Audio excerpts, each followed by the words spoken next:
this leads us into the budget, which is pretty ambitious. I think you announced a budget that wants to make $1.24 billion in cuts. And I don't have any left over to pay him. Where do you find $1.24 billion?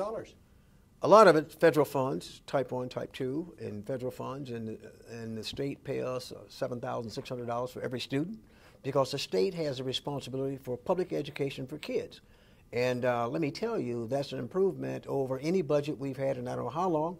It's a balanced budget, and we also take $200 million out of our deficit. So I'm pretty proud of this budget, and we're going to manage to the budget, not to some other doctrine that we have somewhere. You said there are going to be victims, though. There has to be. So there has to be, because we have people who have set up little business inside of DPS. We're the biggest employer in town, and a lot of it is not aimed at the student. It's not aimed at the principal. I want that out of there. We have to get that out of the system. And they aren't necessarily bad people. It's the wrong thing.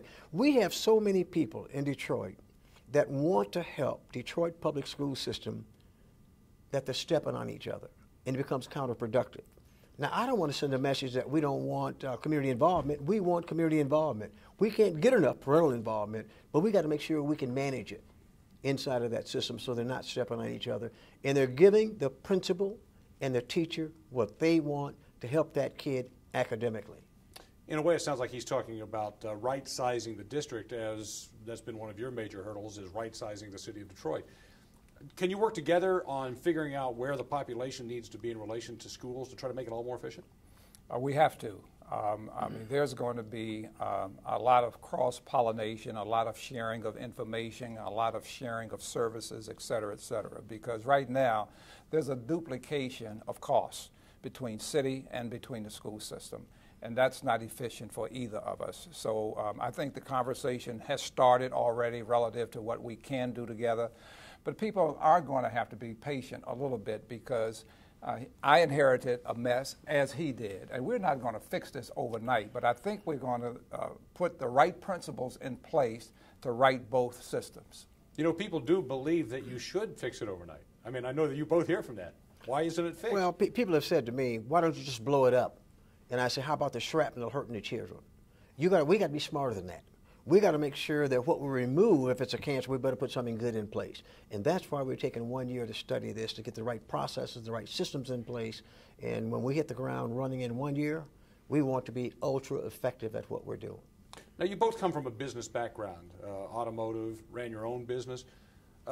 Is it frustrating sometimes when you have to deal with it in this framework that you are now involved, where you're dealing with all sorts of things? You're no longer really the boss. You can't just say, make it happen. One word answer, yes. For me, as an independent entrepreneur for 29 years, you had the ability to make the decisions and move, and people would respond to that without a lot of pushback. Between the policies and the procedures that we find in municipalities and the kind of businesses that we're in today, there are things that we would like to do that we can't do, and it takes a lot of time, a lot of waste, a lot of energy, and a lot of frustration, but it's part of the process, and until we change the process, it's not going to get better. So we're change agents, and it's got to happen.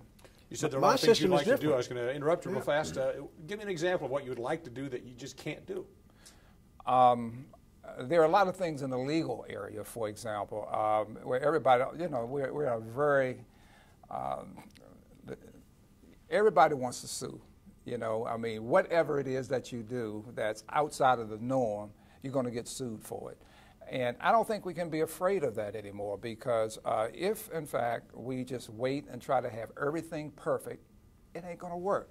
So we got to move forward and take some risk. And that's what I did in business. That's what Roy did in business. And the fallout is the fallout. You deal with it after fact. I have a different situation, though, and I totally agree with what Dave is saying. The state legislators saw fit to put Public Act 4 into place. I really don't have to, I can abrogate all labor agreements. I don't have to deal with the school board. I have total authority to fix this. Now, really key in this process, when you have all the power, you have to be very thoughtful about how you use it. We don't want to abuse anybody. We don't want to run over anybody. But certainly when I sit at the table, the balls are on my side of the table. And so people are much more willing to work with me than they would be in another way. And they also know, and if you gave this power to a fool, it'd be a big mistake. I'm not a fool. We don't want to run over anybody. We want to get the job done. We want to get it done properly, but they know that I'm absolutely flat out fixed on educating kids and nothing else will count.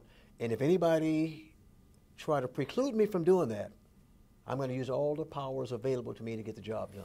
Mr. Mayor, I saw you look at him with a little bit of envy when he says he's got all this power. What could you do if you had that kind of power? Not have to worry about the council, not have to worry about union contracts. Well, they are there at this point in time, and I've got to deal with them. I've said on countless measures that I don't believe that we need a consent agreement. You know, maybe it's my pride, maybe it's my ego. I'm in the place right now where I'm in charge as the CEO of the city of Detroit. And to give up responsibility and authority to somebody else is not what I would want to do. I do believe that we've got the acumen both at the legislative branch and at you know, the administrative branch where I am.